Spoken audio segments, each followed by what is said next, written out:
Hi there. Today's segment is on the French and Indian War, but first let's start by talking about the Iroquois. So the Iroquois have always been known as fierce warriors, right? And very well organized. They had a confederation of 5 tribes and then eventually 6 when they add the last one in.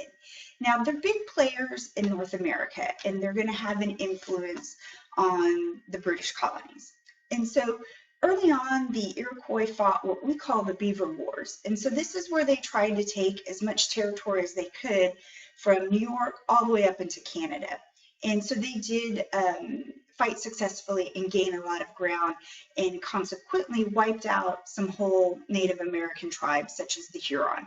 Now, who else is in this area, especially Canada? The French. And so the French are going to retaliate by making an alliance with the Algonquins, and they'll try to, fight off the Iroquois. Well, the Iroquois finally know that they're beat when 3 Mohawk villages are, burned down in one night, and they'll start to back off.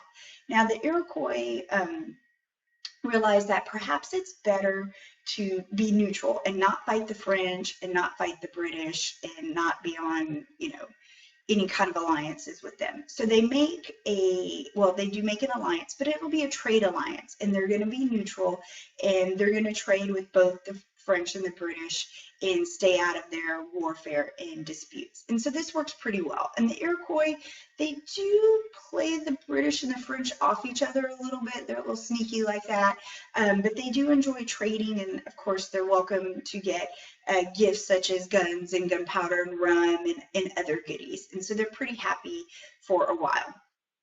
Okay, so how does this take us to the French and Indian War? Well, okay, so shortly thereafter, the British and the French will start to fight here. Now, they've actually had quite a few little colonial wars.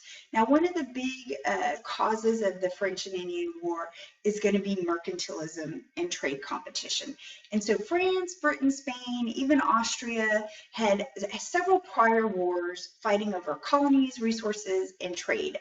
There's Queen Anne's War, King George's War, the War of Jenkins' Ear, right? And most of that fighting was in Europe, but a little bit spilled over to the colonies. In one of those, Britain gained Nova Scotia.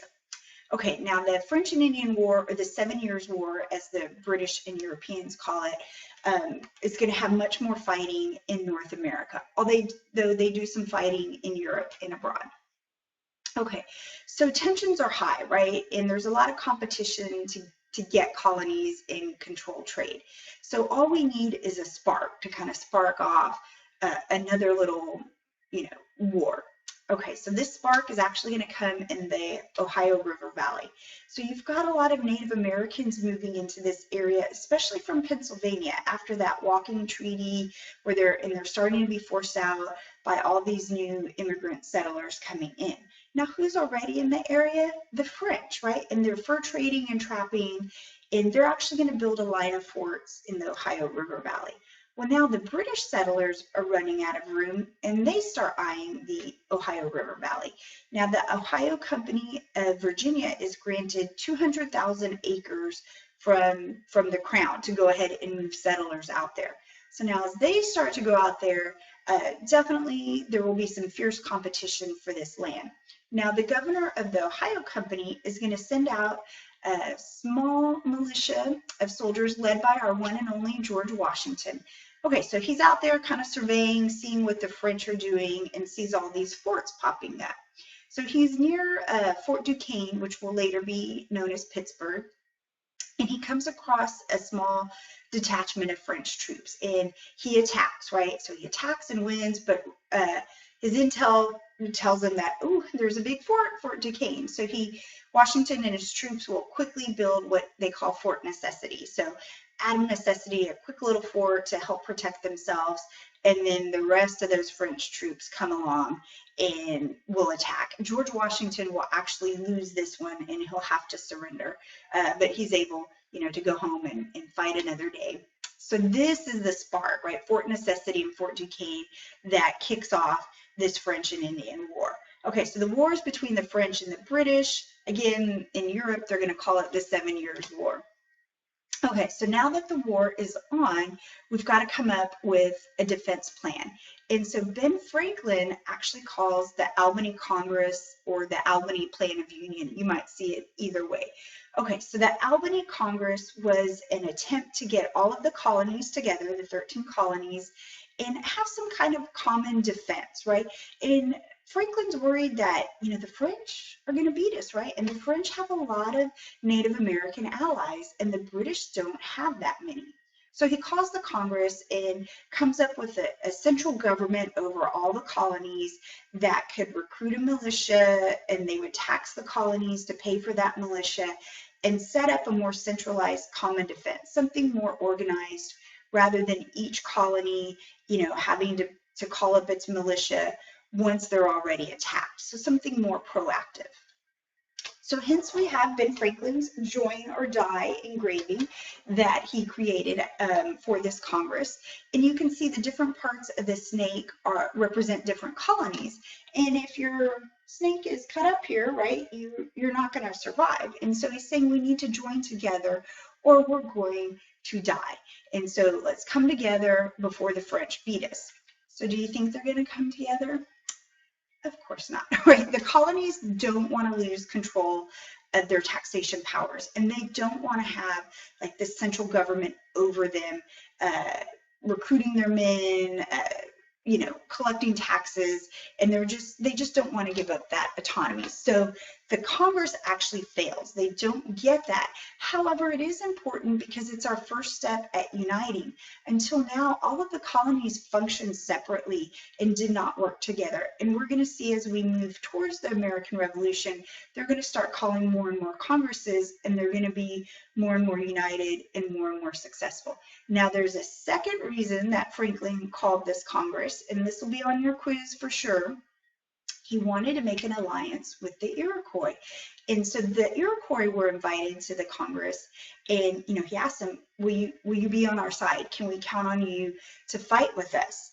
Well, the Iroquois have learned their lesson, and they actually said no. They're like, no, I don't think so.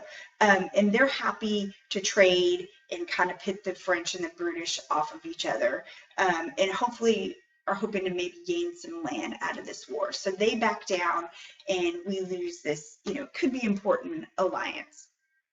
And as you probably know, the French are going to have way more Indian allies than the British will. Okay, so the war is on. We don't have a common plan to fight. So now it's up to the British to fight the war, although they will call on colonial troops to help.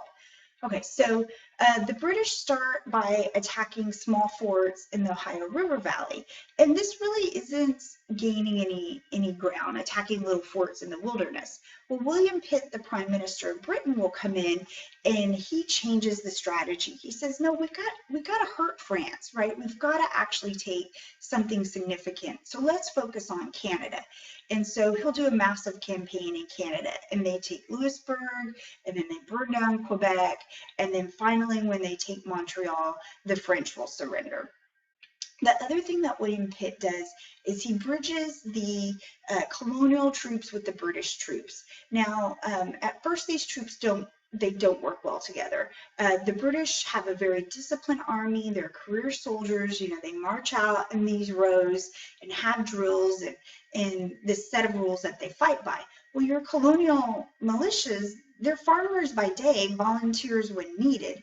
And so they prefer guerrilla warfare. They fight much more like the American Indians, because if they've ever fought before, that's who they fought. They didn't fight the French. And so they don't want to march out in rows in a field, and they want to kind of do things their own way, and they want their own officers, but the British officers take over the colonial militias, and so there's a lack of trust and respect. Well, William Pitt will kind of separate them out, and he'll let the colonial militias do some things their way. And so just to kind of get those troops and keep them fighting. So between working with the colonial militias and then the Canadian campaign, the British will win the war. And that takes us to the Treaty of Paris, 1763. Now, this is going to be significant for the American colonies because there's going to be a big land swap. So the French lost the war. So they're actually going to lose all of their territory in North America. They lose Canada. The British get all of Canada. The British also get Florida. Now, Spain had jumped in to kind of help France at the end there. Okay, so the British get Canada and Florida, and then the Spanish get the big Louisiana Purchase area. So now North America has lost France, right? France is kicked out of North America. They do have some islands in the West Indies, but that's it. So your two big players in North America will be Britain and then Spain. Okay, the final effect of the war. Now this is going to foreshadow our next unit. Well, Britain has to pay for this war, right? It's very expensive. There were also battles fought in Europe. And so who better to pay for the war than the actual American colonists who benefited from this? And so that's going to kind of foreshadow into our next unit. In this taxation to pay for the war is going to start a series of events that will lead us to the American Revolution. Well, thanks for tuning in, and I hope to see you next time.